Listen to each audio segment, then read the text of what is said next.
Okay, so I'm super excited to get into this next section because we asked a ton of our followers about natural hair and dating, and we got some really interesting responses from the men. Yes, we did. Yes, and it begs the question, is there really an issue with natural hair and dating?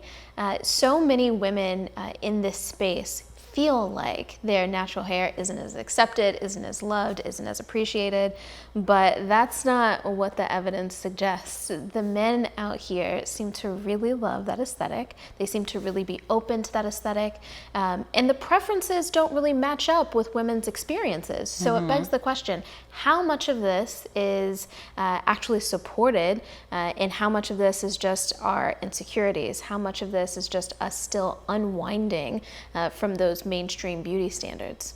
I think that, this is a really tough question, and it touches on so many, things like culturally, historically, the perception that Black women, how we're perceived in the workplace, in school, and professional settings.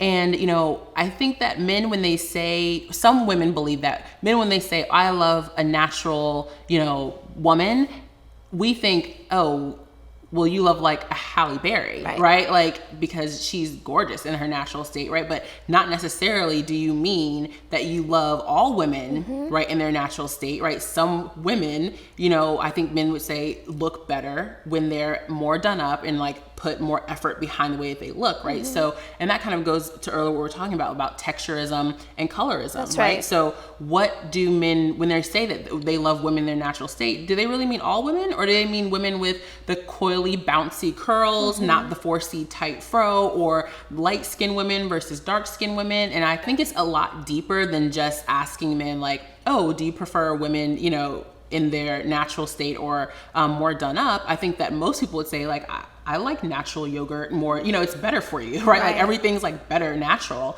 but that's not necessarily, you're not necessarily treated better, because you're in your natural state. And what do women want, and what do all people want, right? We all want to be accepted. We want to be treated better. We want to find love. We want to find someone who's going to care for us. And we really think that, I think in many instances, you have to put your best foot forward in that regard. And we see that, in our dating company and like in dating profiles all the time. But I'm eager to know your perspective, as well as what some of the guys said in response to your polls. Yeah, so let's talk about being treated a certain way, right? Because it is absolutely the case that when you go outside with different hairstyles, you're treated completely different. And I think that feeds into women's perceptions about what men want, right? I can tell you personally, and we've seen this feedback from a ton of women, when you go outside with your hair straight, automatically you're gonna get hollered at. Automatically you're gonna get more attention. You're gonna get more deference in the workplace. Just a lot of things change.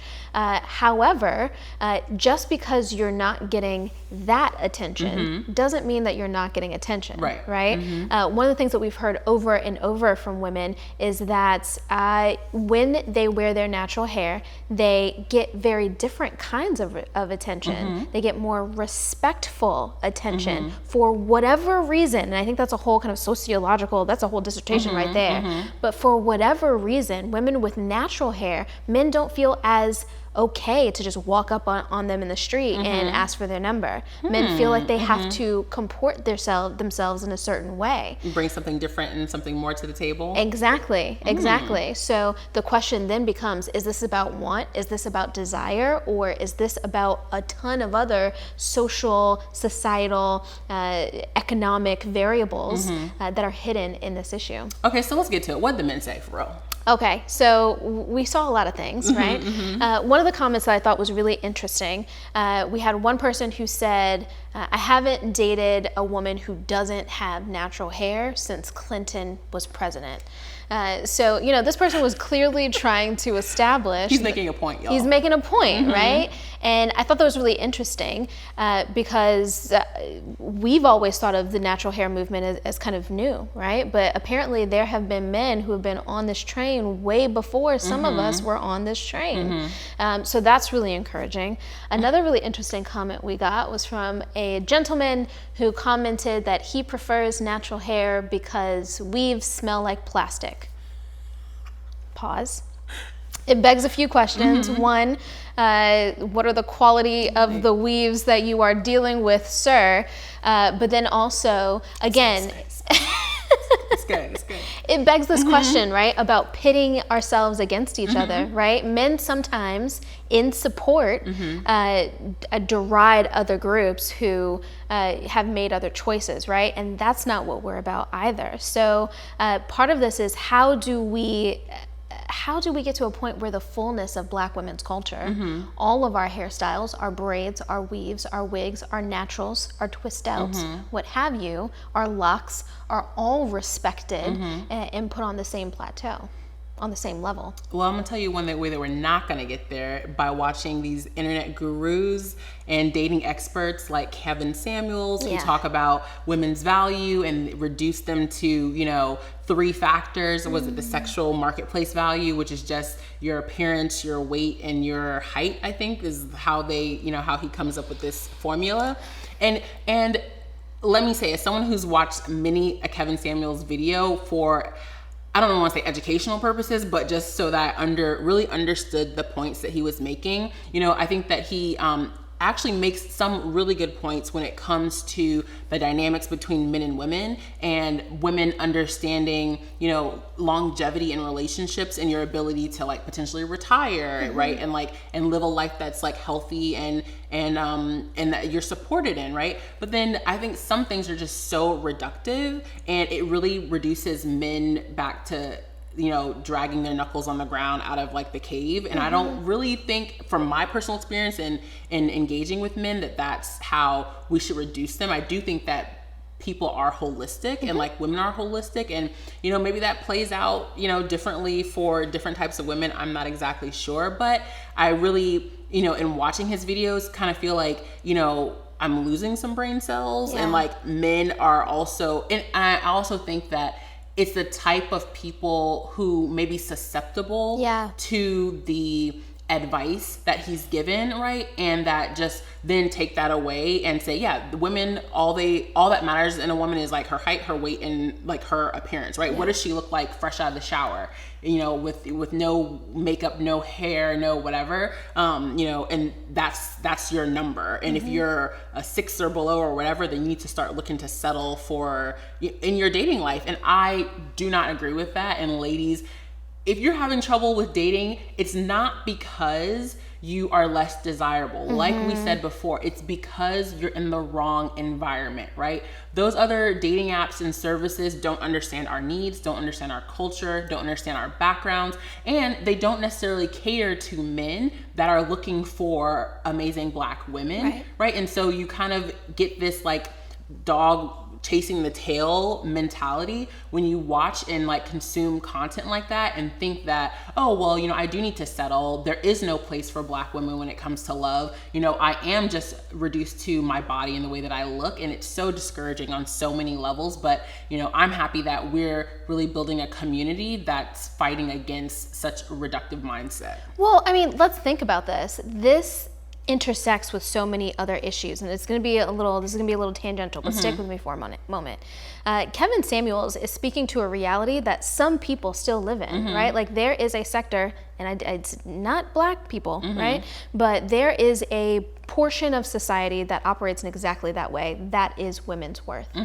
Black women, because of, again, our socio-historical evolution, we have always had to be dynamic. We have always had to be many-faceted.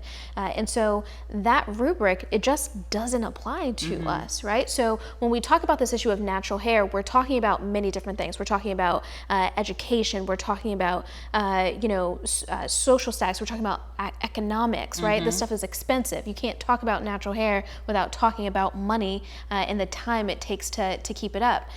So, when we have people who say things like that, who say things that are reflective of a bygone era, I believe that it is indicative of someone who is buying in to the mainstream.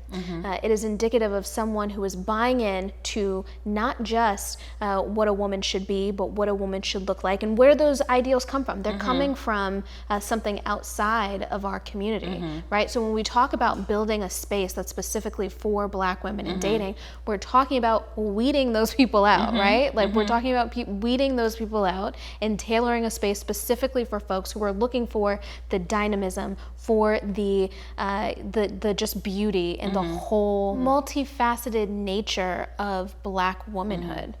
You know, what you just said is just so interesting. And what I love about that is that, you know, a relationship guru like Kevin Samuels is really talking to like the past. And I feel like it really misses an opportunity to bring people into the present, into the future, right? Yeah. Like by saying that, yes, we're all reduced to, men, you're reduced to your economic buying power and what you're able to provide to women, right? And women, you're reduced to your sexuality and your physicality and the way that you look to men. Instead of saying that, you know, there are aspects of our society that operate that way. We are visual and physical creatures and we cannot get past that. So step one is, are you attracted to the person that you're looking at? And if you're not attracted to that person, that's likely the end of the conversation, right? But beyond that, how do we move the conversation forward and build relationships that are strong and that are rooted in more than just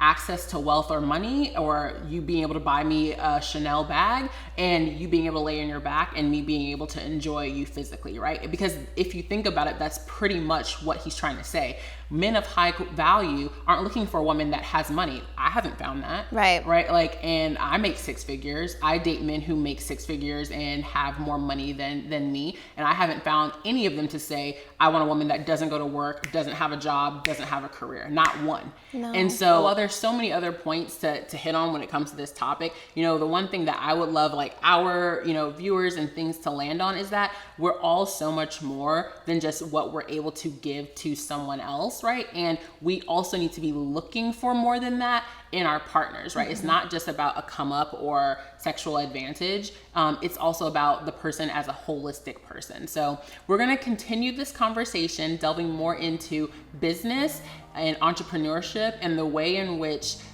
hair texture and quality has impacted our lives as entrepreneurs.